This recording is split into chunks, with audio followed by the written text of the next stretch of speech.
Bonjour à tous et bienvenue sur C17 en gare de La Rochelle, en direct avec Michel Cagnot, Monsieur Rail de C17. On fait un bilan des 3 jours à vélo, Michel, qui ont été un succès, un grand succès grâce aux associations qui se sont mobilisées. Et bonjour.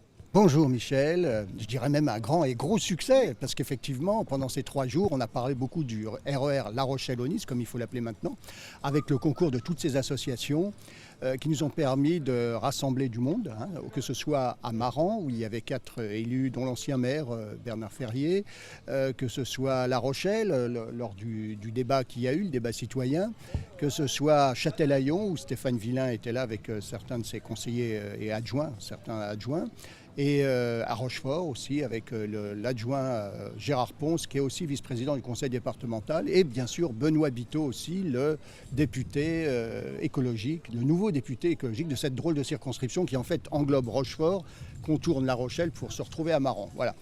Et donc là tout le monde était d'accord pour dire qu'il fallait vraiment avancer sur ce projet, que maintenant il y avait vraiment une prise de conscience, qu'il fallait se lancer dans le temps des études.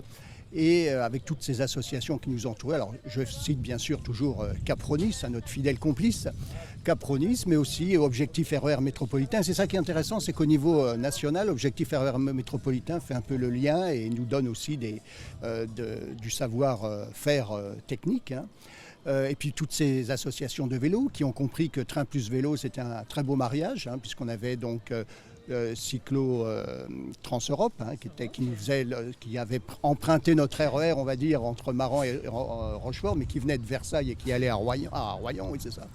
Après, il y avait Vive le vélo, Vélo pour tous, le club cycliste du foyer rural de Salles-sur-Mer. Enfin voilà, ça a été vraiment une prise de conscience.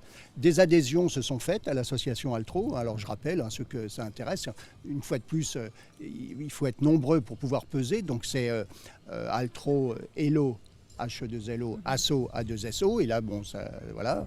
Et on va continuer, là, bien sûr, à la rentrée pour que ce projet soit labellisé, soit le 26e labellisé, puisqu'on sait qu'il y a eu 25 projets qui ont été labellisés. Maintenant, La Rochelle-Nice doit être le 26e. Maran reste toujours l'élément incontournable et Dieu sait si nous aimons Maran. Alors, on aime beaucoup Maran et puis nous l'ont montré aussi leur amour, c'est un amour réciproque. Mais effectivement, il n'y a pas de calendrier de réouverture et ça nous fait un peu peur parce qu'effectivement, il a été annoncé lors de ces journées qu'il y aurait, la région prévoyait des La Rochelle, des Rochefort-Maran, donc cette idée de diamétralisation, c'est-à-dire cette idée qu'on a soufflé de façon à ce que quand les gens sont au sud et qui veulent aller au nord, n'aient plus à changer de train à La Rochelle pour faire vraiment la première ligne de ce RER. Mais ça risque de nous emmener en 2030. Pourquoi ? Parce qu'au sud, on a une signalisation qui n'est pas adaptée, puisque c'est encore une signalisation qui ne permet pas un grand débit.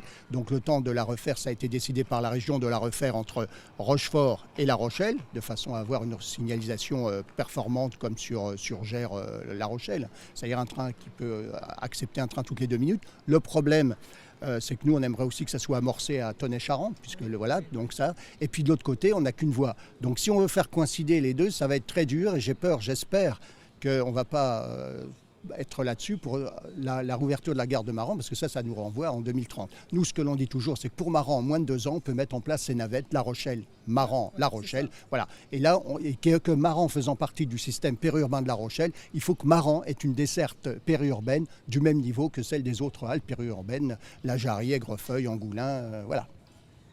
Vous avez d'autres petites brèves à nous dire? Alors, des petites brèves qui peuvent intéresser les usagers, puisque là on revient en 2024, enfin on est, j'allais dire en 1900, non, quand même pas. Alors c'est la fin du TER d'été, vous savez que pendant l'été on avait un TER supplémentaire La Rochelle-Nantes, qui était pratique, il partait à 14h19 et il permettait d'avoir avec les intercités un train toutes les 2 heures, donc c'était bien. Donc son dernier jour de circulation c'est le 1er septembre, là, dommage, il n'y aura donc plus qu'un TER habituel et les 4 intercités pour aller de La Rochelle à Nantes.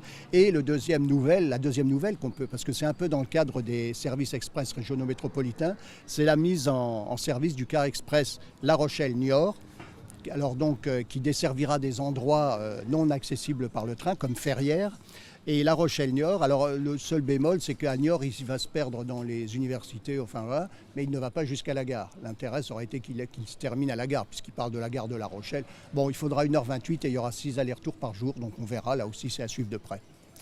Eh bien, écoutez, on se retrouve bientôt pour la suite des aventures du périurbain, Michel, et puis à bientôt. Tout à fait. Et encore une fois aussi, j'oubliais un grand merci à C17 qui avait couvert en partie l'événement des 3 jours à vélo pour le RER La Rochelle-Nice. Merci Michel, à bientôt sur C17 et toujours en direct.